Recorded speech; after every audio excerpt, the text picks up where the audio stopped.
Here's the poster out the front of my property, block of properties that is, and that's good old Darcy, my agent. He's going to be talking to a prospective buyer at 4 o'clock today. She was the first one to turn up on Saturday, and she's going to put some form of offer in. So hopefully it's a generous one. We'll see. It's at the house, Jalen. Got no idea. Got no idea what it's going to be. Well, hopefully she's generous, naive, and wealthy, and can afford to put in a big bid. But we'll see. We'll see. What he's actually put in the advertising is offers over 215,000. I hope she sticks to that. I did when I bought the place. It was offers over 200,000 when I purchased it 3.5 years ago, and I made an offer of 205, and it was sealed the deal immediately at that price. So very simple transaction. So we'll see how it goes this time.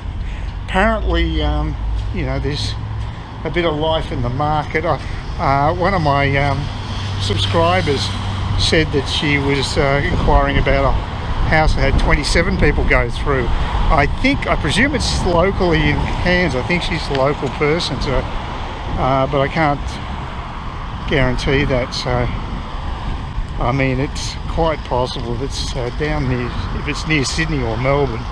That just wouldn't surprise me, because there's such pent-up demand that seems to have exploded with these low interest rates. Yeah, the flat on the ground floor, they've got a pest exterminator currently in there. I've seen them a couple of times in that place. Must have pretty bad infestation if that's the case. They were pretty bad tenants, though, from what I can gather. They were very noisy, and they must have vacated, presumably. I'm thinking they have anyway, because it's been quieter. There were a few complaints about them. It's been a bit quieter in the block of flats recently, but it'll flare up again. It always does. Kids are back at the creche nest after 3, so they come back after 3, and they're generally noisy to about 5:30. It just depends on the group of kids. You just never know how noisy they're going to be. But yeah, there's the old railway station again. Heading off to Woolies. And I don't have to worry about breeze down here. It's a reasonably good environment to shoot. Not great light, but at least the audio is good. So we'll see how it all goes with this meeting, and I hope that Darcy gets back to me late this arvo with some positive news, because I'm not super greedy. I just want to get this place sold so I can actually move on and start looking. But there aren't any properties in the beach area in the price range I'm looking at the moment. There's one, but no, it's not under offer yet. So it's been on the market for a couple of weeks and nothing's happened yet. So not every area is hot. It's patchy. Some areas are white hot. Apparently there's some property that went for $1 million over reserve in might have been in Sydney there. Oh no, actually it's Melbourne. Apparently it was a beachside suburb in Melbourne, and the property went for $1 million over reserve. Wow, absolutely insane. I don't understand real estate. At best I'll be making a modest capital gain on this property, a very modest capital gain. In the order, what would it be, about maybe 7%, which is not that much in 3.5 years, I guess. It's better than going backwards, but it's hardly anything to pop champagne corks. Assuming I get a good price. If I get a mediocre price, then it's almost flatlining, especially considering the expenses I've incurred selling the place. So the main thing is to free up the money. I just got to get that extra cash, and then I can finally go to the beaches with some authority and bid on places. Okay, well, this is interesting. The sign there with Darcy hasn't got sold on it yet. Now, that may be because it's still the cooling off period for the buyer who actually put in a decent offer for my my apartment. It was actually the figure that I actually wanted, and Darcy pushed her up by $5,000 to get to that figure. So I was very happy when he told me that, because he first told me it was actually 5 lower, and I thought, no, I'd prefer to get a little more. But he'd already done that work when he saw her yesterday, so he said the finances should be okay. She's a government employee, so income shouldn't be an issue. They're the people that did best out of COVID, of course. So it's all should be okay, but there is a 5 working days, business days, cooling off period, and so presumably that finishes on Friday, and then there's a couple of other hurdles to come, but at least it's looking good. It's looking like I've actually got the place sold. It's a very tight schedule, only 30-day settlement, very fast, extremely by Victorian standards, very fast. But I'm trying to get one more week out of it, mainly because I was hoping to stay with a friend while I was searching for a house down by the beach, and unfortunately I found out the friend actually,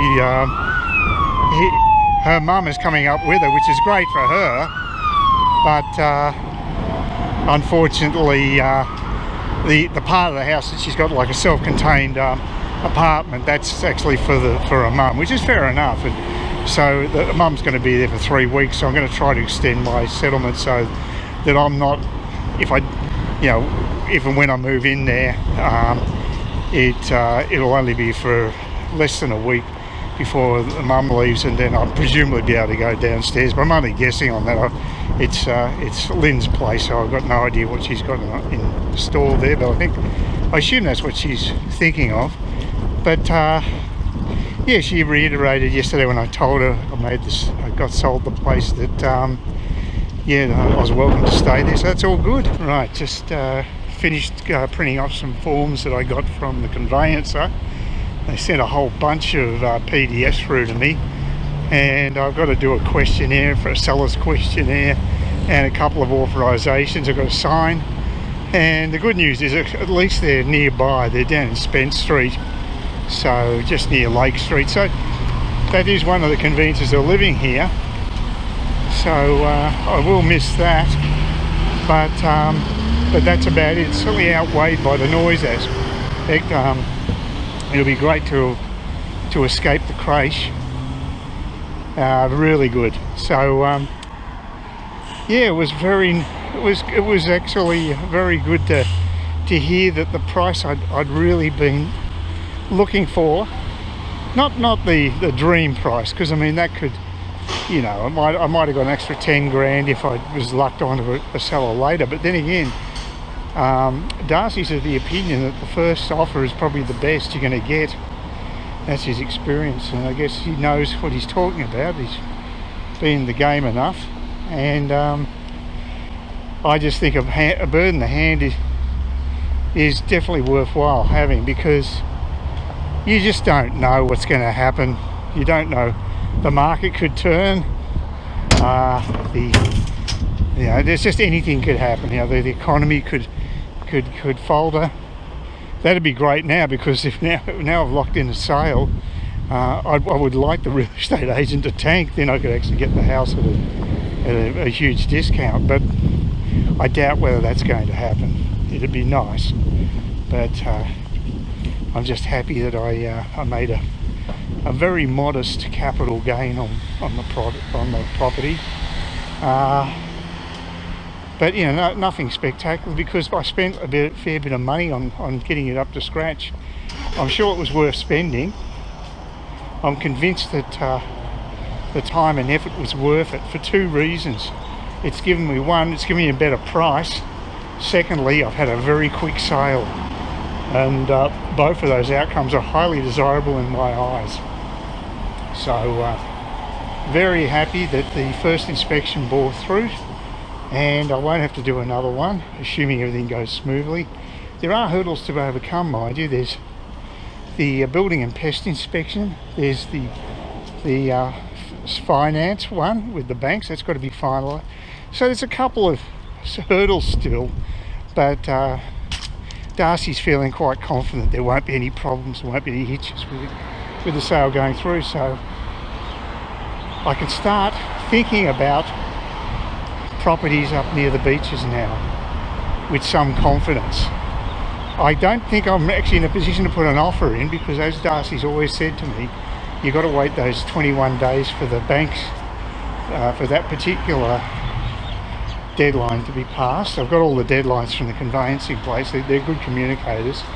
And prior to that is the pest and building inspection. I think it's about that's 2 weeks. They've got to get that organised. So yeah, we've got 3 weeks to wait. The big one is the first 5 days, when they can just pull out without any reason. And but once the cooling off period is finished, then there's just 2 other hurdles, which is the pest and building inspection plus the finances with the banks. And banks always take 3 weeks. That's why you can't settle really sooner than that. And in this case they made it 30 days to give themselves a bit of wiggle room, I guess. So yeah, it's good. It is good though. Everything seems to be okay. Seem to have a decent purchaser, a girl in the mid-20s. It just doesn't surprise me, because the way it was decked out, I think it looked attractive to the females more than the males, but people will dispute that. One of my subscribers did, so that's just my own personal perception. Maybe I'm just a fuddy-duddy old guy, who knows. Please consider subscribing to my channel if you think there's anything there of use to you, or entertainment or whatever. And either do that or give me a thumbs up, or if you're feeling really energetic, do both. That'd be great.